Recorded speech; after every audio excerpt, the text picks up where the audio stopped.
don't know if I'm going to share this video. I am just so upset today in seeing the news of the evictions, and it's 50% higher than pre-pandemic levels, and it just gets me upset because I'm seeing people on YouTube, they'll be like, oh, well, they would have got evicted before, and kind of that attitude that they're scumbags, and it's usually white privilege.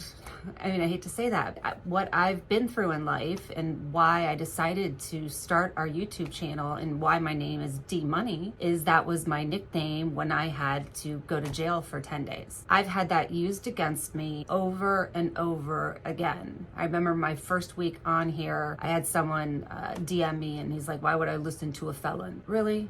You have no comprehension of how messed up our system is. On my end, I was helping accident victims go to really good doctors because in Florida, you have $10,000 for insurance for medical care. Well, there's really bad people that are in this business. So the people that I picked were really good doctors that didn't run through their money and they were injured. And when someone doesn't have a lot of money, especially if it's a hit and run, they can't get to work, they can't get to their kids' school, they can't get anywhere. And my 70-year-old dad loved it as well. He would drive people around, and it was no harm, no foul. It actually was allowed. Didn't think about defending it. Once they told me to stop, I would have just stopped. I've never had a problem in my life with anything. They didn't even have a law against it. No one had done it before. I guess no one had read the law. It said right there, if you're a nonprofit, you can have the accident report. Each week I'd go to the police station, get the accident reports, and call them and see if they needed a ride to work, to the doctor, anything that they needed. We would take them. That's my life of crime. When I was in jail, such a racket and such a money system, and they are just setting people up to fail. And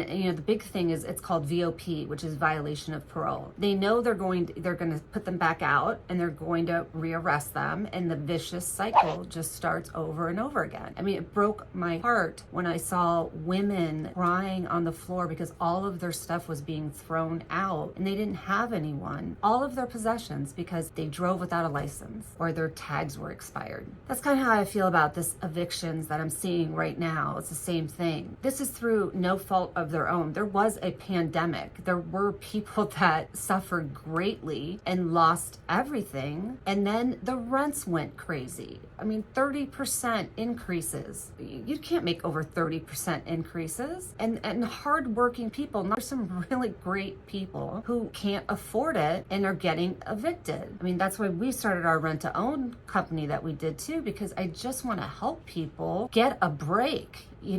Everything is so much harder for them. Even doing a simple task, they have to do 4 things to complete it because they don't have the money. And we've got to do something. I mean, with the housing shortage, I believe the office buildings with all the vacancies that we have, we'll convert those into homes, but something has to happen. These evictions are going through the roof. They're 50% higher than pre-pandemic in some cities. And this great site, I don't know if you guys know about it, it's called Eviction Lab. They track all of the evictions in certain cities. Our government doesn't even track evictions. I'm even a landlord and I don't like this story.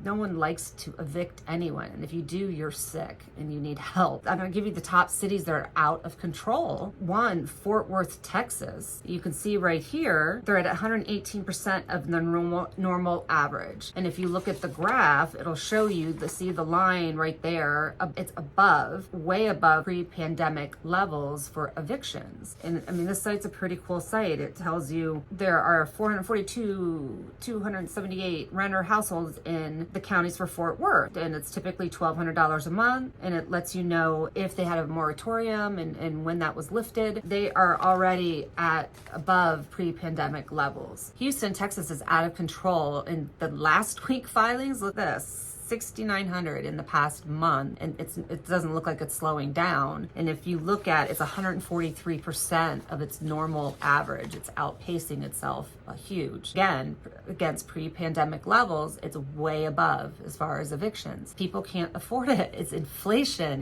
The rents are higher. Everything's higher. It's not their fault. It just angers me. Miami, Florida, we're starting to see, and the weekly evictions are going up in Miami, Florida, which is not not surprising. Miami is ridiculous expensive. As you can see here on the graph, they're above, they're starting to trend up as the years gone on and getting above pre-pandemic levels for Miami. And this is always a funny one to me because I'm from Columbus, Ohio, and Columbus, Ohio always for some reason is on the list for evictions. Even when 2007, 2008 happened, they were number one for a while on foreclosure. Evictions doesn't surprise me. Columbus, Ohio, you look at the pre-pandemic levels, it's outpacing big time. Over 22,000 in the past year. They're outpacing themselves in Columbus, Ohio. Tampa, Florida, it is starting to catch Florida a little bit. I mean, they're finally starting to see some movement in Florida. They've been spoiled for a long time. And Tampa, it also covers Pinellas County, St. Petersburg, and Brandon. A lot were in Tampa and Brandon area.